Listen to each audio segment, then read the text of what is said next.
এই মাসটির ফজিলত, সম্মান, আলোচনা যদি আমরা লক্ষ বছর হায়াত পাই এবং সেই লক্ষ বছর যদি শুধু এই মাসের সানাসিফত ফজিলত বর্ণনা করি, তারপরেও বর্ণনা করে শেষ করা যাবে না।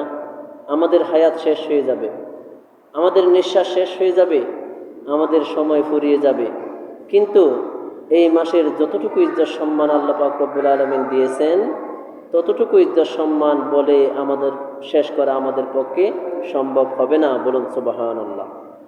কারণ এই মাসটি এমন একটি মাস, যে মাসটি আল্লাহ পাক কর্তৃক মনোনীত, যে মাসের মধ্যে আল্লাহ পাক রব্বুল আলামিন আল্লাহ পাকের প্রিয়তম হাবিব, সর্বশ্রেষ্ঠ সৃষ্টি মুহাম্মদুর রাসূলুল্লাহ সাল্লাল্লাহু আলাইহি ওয়াসাল্লাম ওনাকে পৃথিবীর বুকে পাঠানোর জন্য মনোনীত করেছেন। বলুন সুবহানাল্লাহ। কারণ আমরা আলোচনা করলে বুঝতে পারবো এই মাসের ইজ্জত সম্মান কতটুকু রয়েছে। আল্লাহ পাক রব্বুল আলামিন পবিত্র কোরআনুল কারীম ওনার মধ্যে ইরশাদ মুবারক করেন, ওয়া রাফা'না লাকা যিকরাক।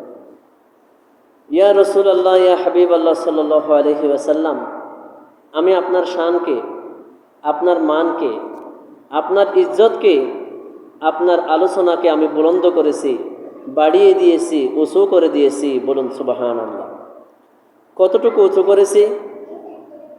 আমি হলাম সমস্ত কিছুর সৃষ্টিকর্তা, আমি আল্লাহ পাক সমস্ত কিছুর মালিক, ঠিক কিনা? আমাদের ধন সম্পদ, গাড়ি বাড়ি, আসমান জমিন, লৌহ কালাম, জান্নাত জাহান্নাম, সমস্ত কিছুর সৃষ্টিকর্তাকে আল্লাহ, ঠিক কিনা? এতে কোনো সন্দেহ আছে? কোনো সন্দেহ নাই। সমস্ত সৃষ্টি জগতের মালিক হলেন কেবলমাত্র শুধুমাত্র আমার আল্লাহ। বলুন সুবহানাল্লাহ। আল্লাহ পাক রব্বুল আলামিন বলেন, ইয়া রাসূলুল্লাহ, ইয়া হাবিবাল্লাহ সাল্লাল্লাহু আলাইহি ওয়াসাল্লাম, আমি হলাম সমস্ত সৃষ্টি জগতের মালিক।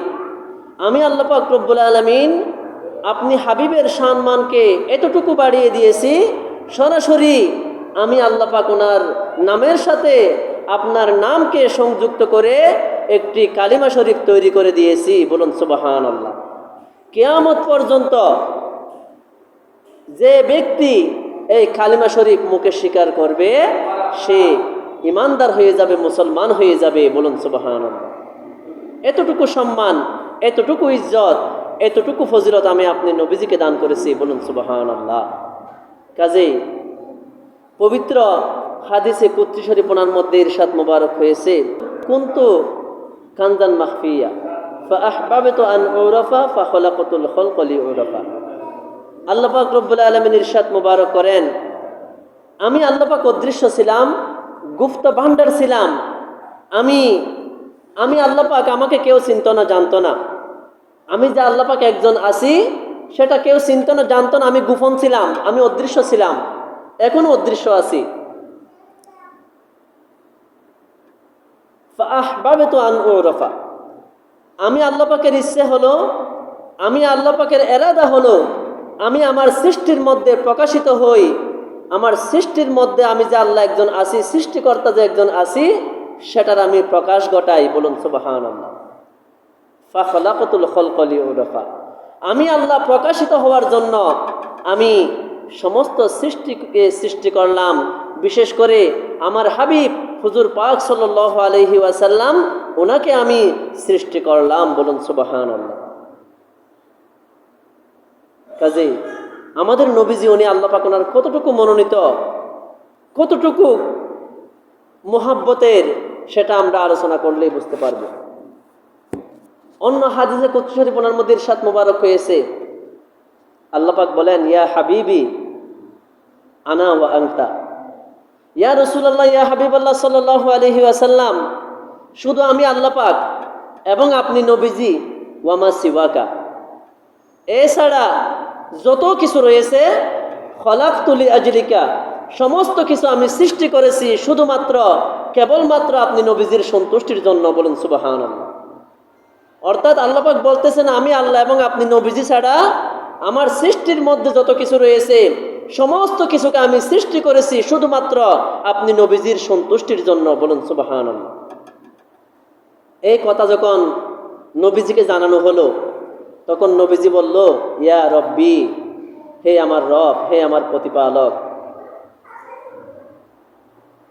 আংতা ওয়ামা আনা ওয়ামা সিওয়াকা, শুধু আপনি আল্লাহ পাক এবং আমি নবীজি ছাড়া, এছাড়া যত কিছু রয়েছে সমস্ত সৃষ্টি জগতের মধ্যে তারাকতুলি আজলিকা, সমস্ত কিছু আমি নবীজি তরক করেছি, সমস্ত কিছুর মোহাব্বত আমি ছেড়ে দিয়েছি শুধুমাত্র আপনি আল্লাহর সন্তুষ্টির জন্য। বলুন সুবহানাল্লাহ। তাহলে এই পবিত্র হাদিসে কুদসি শরীফ ওনার থেকে আমরা জানতে পারলাম আল্লাহ পাক সমস্ত কিছু সৃষ্টি করেছেন আমার নবীজির জন্য, নবীজির উসিলায়, এবং আমার নবীজি সমস্ত কিছুর মায়া মোহাব্বত ত্যাগ করেছেন শুধুমাত্র আল্লাহর সন্তুষ্টির জন্য। বলুন সুবহানাল্লাহ। এখান থেকে বোঝা যায় আল্লাহ পাক এবং নবীজির মধ্যে কতটুকু কানেকশন, কতটুকু মোহাব্বত, কতটুকু সম্পর্ক। বলুন সুবহানাল্লাহ। এইরকম মোহাব্বতের হাবিবকে, মোহাব্বতের বন্ধুকে, মোহাব্বতের সৃষ্টিকে আল্লাহ পাক রব্বুল আলামিন সৃষ্টি করার জন্য মনোনীত করেছেন, নির্ধারণ করেছেন এই পবিত্র রবিউল আউয়াল মাসকে। বলুন সুবহানাল্লাহ। তাহলে এই মাসের সম্মান, এই মাসের ইজ্জত ফজিলত আছে না নাই? অবশ্যই আছে। সেটা আমরা কিয়ামত পর্যন্ত আলোচনা করেও শেষ করতে পারবো না। বলুন সুবহানাল্লাহ। পেয়ারা হাজিরিন, আসলে অনেক আলোচনা, এই আলোচনায় ডুবতে গেলে আমাদের বছর শেষ হবে, হায়াত শেষ হবে, কিন্তু আলোচনা শেষ হবে না। যেহেতু জুমার আলোচনা সংক্ষিপ্ত, সেহেতু আমি একটা নির্দিষ্ট বিষয়ের উপরে আজকে আলোচনা করব। তাহলে আপনারা বুঝতে পারবেন আমাদের কি করণীয় রয়েছে এই মাসে এবং কি বর্জনীয় রয়েছে। পেয়ারা হাজিরিন, আমরা সকলেই জানি এই মাসের 12 রবিউল আউয়াল সোমবার শরীফ সুবহে সাদিকের সময় এই পৃথিবীর বুকে তাশরিফ নিয়েছেন, বিলাদত শরীফ গ্রহণ করেছেন, জন্ম নিয়েছেন যিনি আল্লাহ পাকের সেই সর্বশ্রেষ্ঠ সৃষ্টি, মুহাব্বতের সৃষ্টি মুহাম্মদুর রাসূলুল্লাহ সাল্লাল্লাহু আলাইহি ওয়াসাল্লাম, তিনি। বলুন সুবহানাল্লাহ। কাজেই আমাদেরকে এখান থেকে বুঝে নিতে হবে এই রবিউল আউয়াল মাস এবং এই মাসের 12 তারিখ এবং সোমবার দিন এবং সুবহে সাদিক সময়টা আমাদের জন্য সর্বশ্রেষ্ঠ সময়, সর্বশ্রেষ্ঠ দিন, সর্বশ্রেষ্ঠ তারিখ এবং সর্বশ্রেষ্ঠ মাস। বলুন সুবহানাল্লাহ। আমরা আগামী জুমায় এ সম্পর্কে আমরা বিস্তারিত আলোচনা শুনব।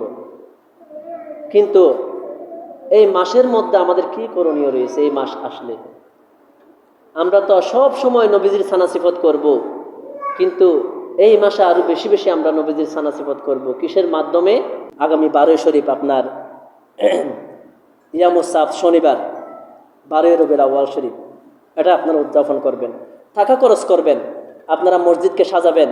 সাজালে কি হবে জানেন? হাদিস শরীফের মধ্যে এসেছে, আন হযরত আবী হুরায়রা রাদিয়াল্লাহু তাআলা আনহু ক্বালা ক্বালা রাসূলুল্লাহ সাল্লাল্লাহু আলাইহি ওয়াসাল্লাম যায়িনু আয়াদাকুম বিত্তাকবীর, তোমরা তোমাদের ঈদ সমূহকে তাকবীরের মাধ্যমে, তাকবীরের ধ্বনিতে তোমরা সৌন্দর্য মণ্ডিত করো, তোমরা সেদিন জুলুস করো।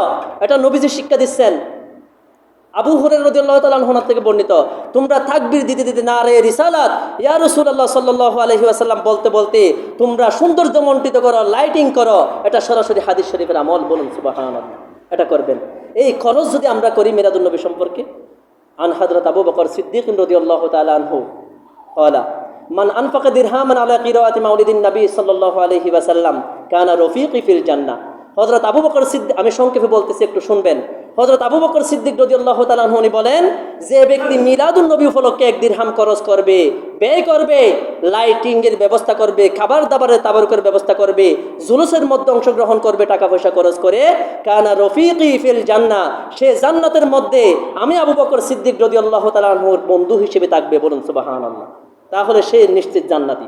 বলুন সুবহানাল্লাহ।